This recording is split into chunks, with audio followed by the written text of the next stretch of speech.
আসসালামু আলাইকুম। দর্শক সবাই ভালো আছেন? আল্লাহর রহমতে আমিও ভালো আছি। সোনাভানো কিচেন থেকে সবাইকে স্বাগতম।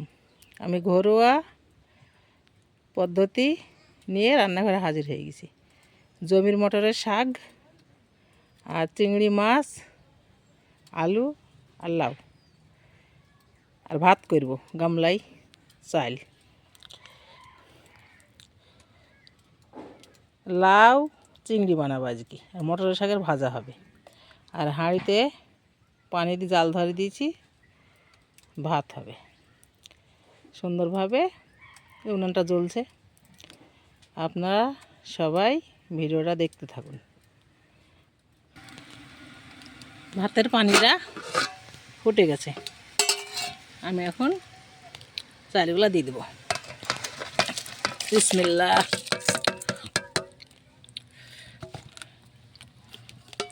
ঢাকা দিয়ে দেবো, আস্তে আস্তে ভাতটা হবে। মটরের শাক আমি সুন্দরভাবে কেটে নেব, এভাবে কেটে,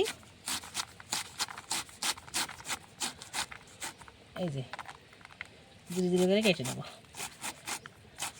এভাবে কেটে কাঁচা ঝাল চিরা, রসুন থেতলানো, পেঁয়াজ কুচি দিয়ে ভেজে ফেলবো। আমার ভাত রান্না সুন্দরভাবে হয়ে গেছে, দেখছেন তো। বাসমতি চালের ভাত। উনানে কড়াই দিয়েছি। আমি এখন চিংড়ি মাছ, লাউ আর আলুর তরকারি বানাবো। বিসমিল্লাহ। সরিষার তেল দিয়ে দিলাম। তেলটা গরম হলে আলু দিয়ে দেব। আলুটা সুন্দরভাবে ভেজে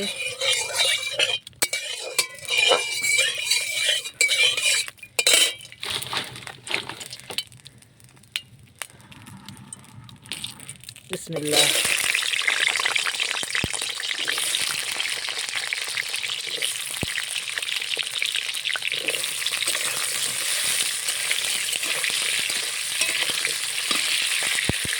যেটা আস্তে আস্তে ভাজা হোক। আলুগুলো সুন্দরভাবে ভাজা হয়ে গেছে, এখন তুলে নিচ্ছি।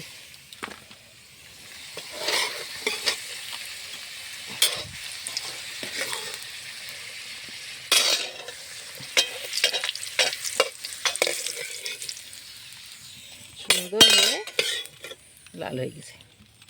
আমি এখন তেলে কাঁচা পেঁয়াজ আর কাঁচা ঝাল দিয়ে দেব।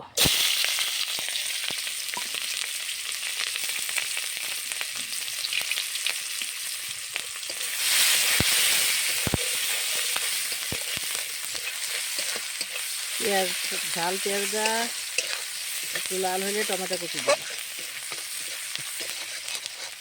মশলা ঢেলে দিয়ে চিংড়ি মাছ কষিয়ে দেব।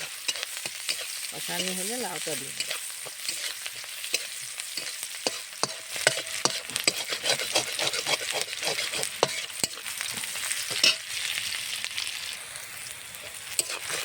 সুন্দরভাবে ঝাল পেঁয়াজগুলো লাল হয়ে গেছে, আমি এবার টমেটোগুলো ঢেলে দেব।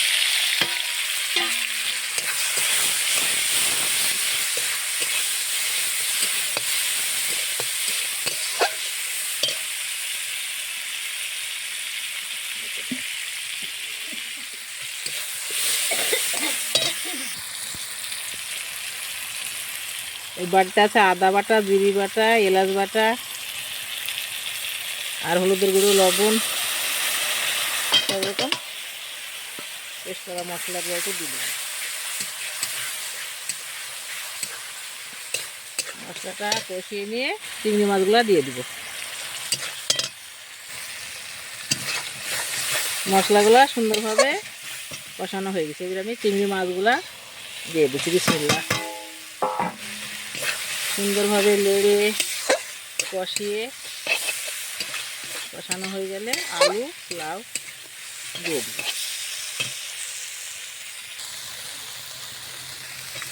দেখেন অনেক টাইম ধরেই মাছটাকে সুন্দর করে কষিয়ে নিলাম। দেখছেন তো কত সুন্দর কষানো হয়ে গেছে। এই যে লাউ আর আলু দিয়ে দিলাম। বিসমিল্লাহ।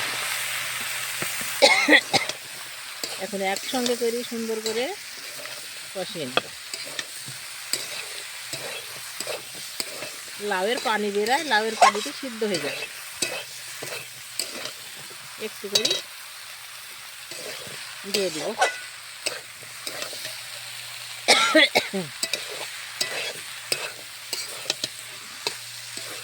মশলা কষালে খুব সুন্দর স্মেল হয়।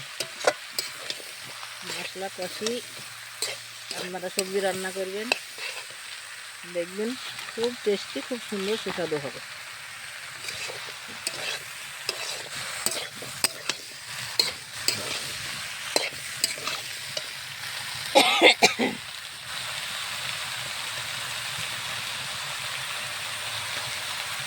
চিংড়ি মাছগুলো দেখুন কত সুন্দর লাল লাল হয়ে গেছে, আর জিলাপির মতো গোল গোল হয়ে গেছে।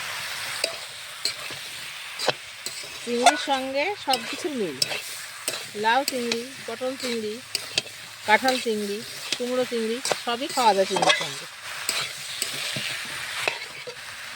একটু হালকা করে পানি দিব। বিসমিল্লাহ।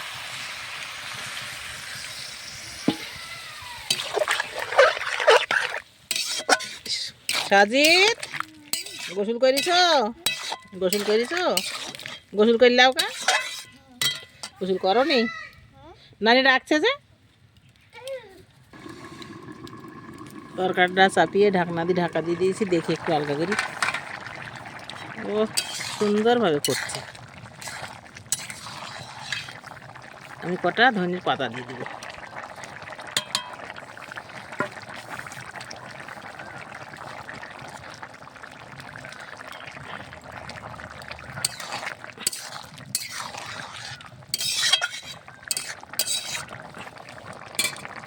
ঢাকা দিয়ে দিলাম। বললাম না অল্প পানি দিলে পানি বেরাবে, অনেকটা পানি বেরোছে। পানিটা জলদি জলদি কমাতে হবে। তরকারিটা আলগাকে দেখছি সুন্দরভাবে থকথকে হয়ে গেছে। এখনই ঢেলে নেব। দেখছেন তো কত সুন্দর লাগছে। এই যে চিংড়ি মাছগুলা গোটা গোটা হয়ে আছে, এই আলুগুলা আমি একটা জায়গায় ঢেলে নেব। বিসমিল্লাহ।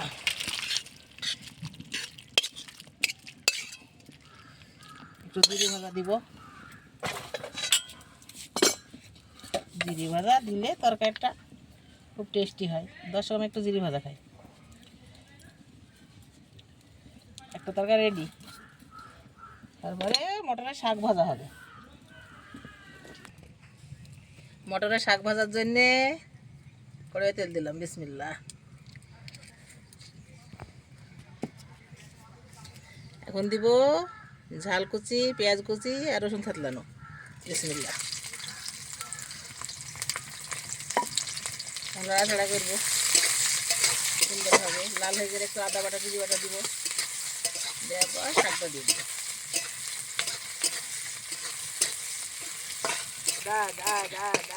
ঝাল পেঁয়াজ রসুন লাল হয়ে গেছে, জিরে আদা বাটা দিয়ে দিলাম।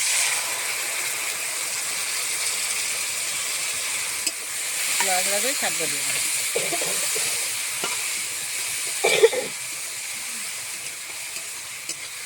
আর একদিন দেখলাম যে কচুর শাকে আবার হলুদ দিল। দাদাকে মটরের শাক কুচি কুচি করে কেটে রেখেছি, এবার দিয়ে দিব। বিসমিল্লাহ। দেওয়ার সময় এক কড়াই রান্না করি, অল্প একটু হবে। দেওয়ার সময় মনে হচ্ছে কত শাক। এখন আমি দিয়ে দেবো স্বাদ মতো লবণ, কাঁচা ঝাল, কাঁচা পেঁয়াজ, কাঁচা রসুন, জিরে আদা বাটা আর লবণ।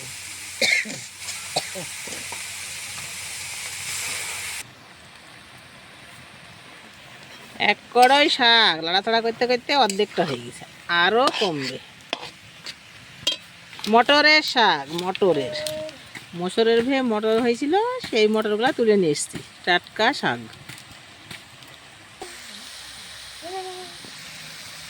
শাকটা সুন্দরভাবে লাড়াচাড়া করি ভেজে নিই। এখন আমি শাকটা তুলে নিচ্ছি।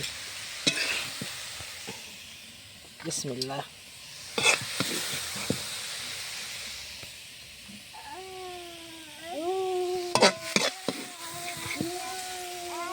এই মটরের শাক দিয়ে ভাত খাবি? দাদিতে আর কোথা তো ভালোই আমদানি লাগেছিস। মটরের শাক দিয়ে ভাত খাবি? মটরের শাক দিয়ে ভাত খাবি?